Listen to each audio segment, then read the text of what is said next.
triumphing. Alleluia.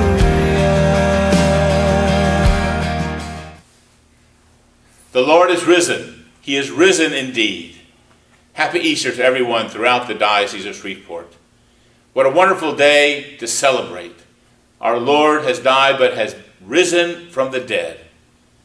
This resurrection is the center of our faith. The fact that Jesus has risen from the dead gives us an eternal hope.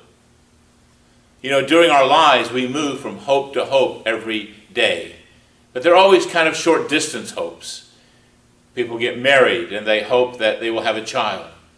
A man looking for a job or a woman looking for a job hopes to find a job. When someone is sick, they hope to be healed. We hope for our future to be better than our present. We move from hope to hope all the time. But with the Lord's resurrection, we are given a new dimension of hope.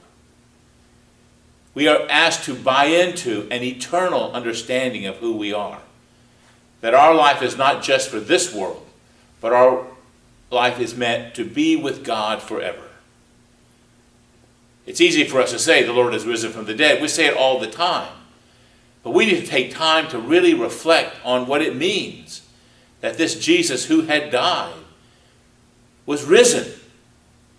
We say it so often we've become almost too familiar with it. But the fact that he has risen from the dead now invites us to not just think about it as an idea, but to make it as the foundation of our lives, to put our trust in God, to put our trust in the hope that he gives us, which is greater than all other hopes. And every hope in this world that we have that's of any value will be participating in that one hope of Jesus Christ. We hope in Jesus we are set free. We are no longer bound to grasp hold of the consumerism that surrounds us, the things that surround us.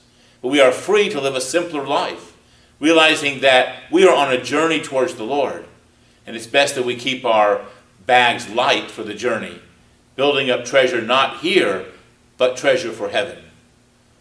We don't have to concentrate just on ourselves, trying to preserve our life.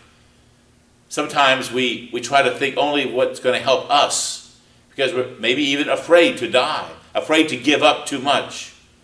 But with the hope in the Lord's resurrection, we can now let go. We can be more present to others. We do not have to be afraid to die to self, to give up even some of the things we love, to make ourselves more available in love to others. Every parent knows this, that when you have children, that more and more they demand more and more of your time. But because you love your children, you give those things up. You become more present. It is that hope in God's resurrection, the resurrection of Jesus Christ, that really reminds us that we do not have to hold on to this world with such a hard grasp, but we are able to let go of it a little, to free ourselves to love. And when we are ill and when we are in trouble, we always know there will be an answer from the Lord if we trust in him and really believe that he is the way, the truth, and the life. The resurrection is not just an idea. It's not just a simple greeting, Happy Easter.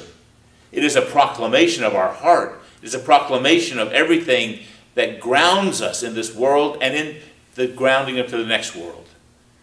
And that is why that proclamation, the Lord is risen, he is risen indeed, calls us to a deep affirmation of that faith.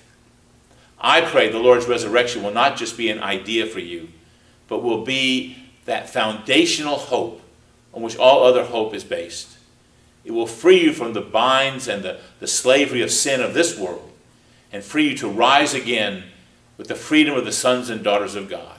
And the freedom is the freedom to be able to love as God has called us to love. And the freedom not to fear death, but to know that in dying with Christ, we will rise with him.